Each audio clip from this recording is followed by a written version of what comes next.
એટલે હવે ગૌતમ અદાણી શું કરશે? ગૌતમ અદાણીએ હવે શું કરવું પડશે? એમની પાસે કયા વિકલ્પો છે? કોર્ટમાં કેસ કેવી રીતના લડશે અને આગળ જે અમેરિકાની કોર્ટ શું કરશે?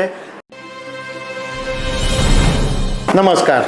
અમેરિકાની ન્યૂયોર્કની કોર્ટે ગૌતમ અદાણી અને એમના સહયોગીઓ સહિત 8 લોકો પર જે લાંચ કેસનો આરોપ લગાવ્યો છે અને એની ચર્ચા ગઈકાલથી આખા દેશમાં અને વિદેશની અંદર આની ચર્ચા થઈ છે.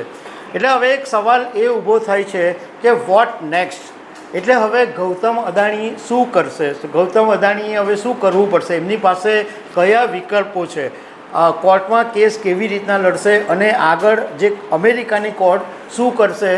આવા ઘણા બધા સવાલો લોકોના મનની અંદર છે. તો આના વિશે હું તમારી સાથે વાત કરીશ.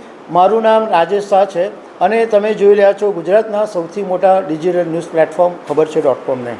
અમેરિકાના પ્રોસિક્યુટર્સે આરોપ લગાવેલો છે કે ગૌતમ અદાણી અને તેમની કંપનીના અધિકારીઓએ અદાણી ગ્રીન પ્રોજેક્ટ અને સોલાર એનર્જી સંબંધિત કોન્ટ્રાક્ટ મેળવવા માટે ભારતીય અધિકારીઓને 2200 કરોડ રૂપિયાની લાંચ આપી હતી અને આના માટે ન્યૂયોર્ક સ્ટોક માર્કેટની અંદર લિસ્ટેડ ભૂતપૂર્વ કંપનીના અધિકારીઓ સાથે મળીને ષડયંત્ર રચવામાં આવ્યું અને આ ફંડ મેળવવા માટે અમેરિકાના ઇન્વેસ્ટરો પાસેથી રૂપિયા ભેગા કરવામાં આવ્યા અને આ બધી માહિતીઓ ગૌતમ અદાણીની કંપનીએ ગુપ્ત રાખી.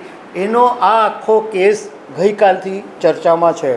હવે હું તમારી સાથે એ વાત કરીશ કે આ બધી ચર્ચાઓ તો ગઈકાલે બહુ બધી થઈ ગઈ, પરંતુ હવે અદાણીની પાસે શું, એટલે અદાણીનું હવે શું થશે અને અદાણીની પાસે હવે કયો રસ્તો બચ્યો છે? હવે આમ અમેરિકાની અંદર નિયમ એવો છે કે ભારતની જે કંપની અમેરિકાની અંદર બિઝનેસ કરે એ કાયદાના દાયરાની અંદર આવી જાય છે. એટલા માટે અમેરિકાની કોર્ટની અંદર 24 ઓક્ટોબર 2024ના દિવસે ગૌતમ અદાણી અને એમના જે સહયોગીઓ છે એ ટોટલ 8ની સામે આરોપ લગાવવામાં આવ્યા. હવે તમને પહેલાં એ વાત કરું કે અમેરિકાની જે કોર્ટ છે એ અદાણી વિરુદ્ધ આગળ શું પગલાં લઈ શકે છે. તો બ્લેક લો ડિક્શનરી મુજબ કોર્ટમાં આરોપોની પર દલીલ થશે. જે પણ આરોપો અદાણી પર લગાડવામાં આવેલા છે એની પર દલીલો થશે અને અમેરિકાની FBI અને સિક્યુરિટી એક્સચેન્જે અદાણી સામે અનેક પુરાવાઓ કોર્ટની અંદર ઓલરેડી રજૂ કરી દીધા છે. હવે અમેરિકાની કોર્ટની અંદર ગ્રાન્ડ જ્યુરી પણ એક ઇમ્પોર્ટન્ટ રોલ ભજવે છે. તો ગ્રાન્ડ જ્યુરીના અધિકાર શું છે? તો એમના અધિકાર એ છે કે આ જે અદાણીનો કેસ છે એ અત્યારે ન્યૂયોર્ક કોર્ટમાં છે અને ન્યૂયોર્ક કોર્ટની અંદર 22 જેટલા ગ્રાન્ડ જ્યુરીના સભ્યો હોય છે અને આ સભ્યો બધા ભેગા થઈને સર્વાનુમતે નિર્ણય લે છે. એટલે જ્યુરીના નિર્ણય બાદ આરોપીઓએ કોર્ટમાં હાજર થવું પડશે. એક બીજો સૌથી મોટો સવાલ લોકોના મનની અંદર એમ છે કે શું અમેરિકા પ્રત્યાર્પણ માટે માંગણી કરી શકે?